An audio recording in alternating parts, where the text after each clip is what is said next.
As a princess na mahilig maboard sa bahay, ito na nga at naisipan ko na naman bulabugin ng mga batang to. Para samahan na naman ako basta lang maggala-gala, maglakad-lakad. But kidding aside, pag nababoard talaga, ganito talaga. Gusto ko yung naglalakad-lakad ako. Kasi pag naglalakad-lakad ka, medyo nakakaayos din siya ng isip. Wow, isip. What I mean is, nakakaano siya. Alam mo yun. Basta yung gumagaan yung isip mo, wala ka masyadong naiisip. So, wag ka mag-isip. So, yun na nga. Pumunta kami ng 7-Eleven. Pagkapunta na namin ng 7-Eleven, wala akong mahanap dun sa hinahanap. So, nakarating ulit kami sa pangalawang 7-Eleven. Hindi ko pa rin talaga siya mahanap. Kasi wala naman talaga akong hinahanap na. Gusto ko lang talaga maglakad-lakad. Pero dahil nga, kasama ko tong dalawang to, ayun, nabudol ako ng mag-pick up coffee daw kami. Diba? Ganyan yung mga kabataan ngayon. Malalaman pang pakape-kape, pa milk tea. Actually, in order nila, Oreo milk tea ba? Basta Oreo something.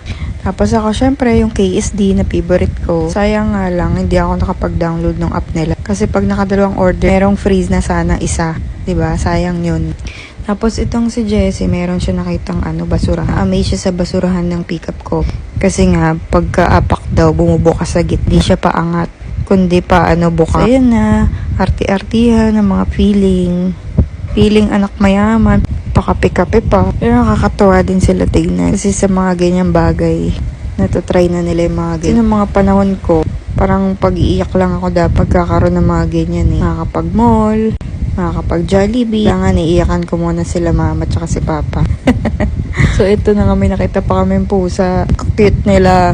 Kaya itong Jessie na mahilig sa pusa, ayan, pinuntahan niya pa talaga at gusto ata magpakagat. So, edi ito naman, nagpipiling maganda. Kaya akala niya picture yung pala video. Edi natawa siya. Ito rin, mga thankful sa filter. Yan, ang gaganda namin. Isa pa to. Ngayon, tignan mo, may sakit yan ngayon eh. Ang babaeng yan. Puro mga kaartehan. Pero sana nga, ganun na lang yung filter. Dumidikit na lang sa mukha para talagang ganyan na ganyan itsura. So, ayan, after nyan, mga ilang oras din kami doon na upo. Inaya ko na sila umuwi kasi nga gabi na nyan. Tapos maglalakad lang kami pabalik. So, safe din naman kasi madalas kami maglakad. Tapos, ayun, may nakita akong ganda-ganda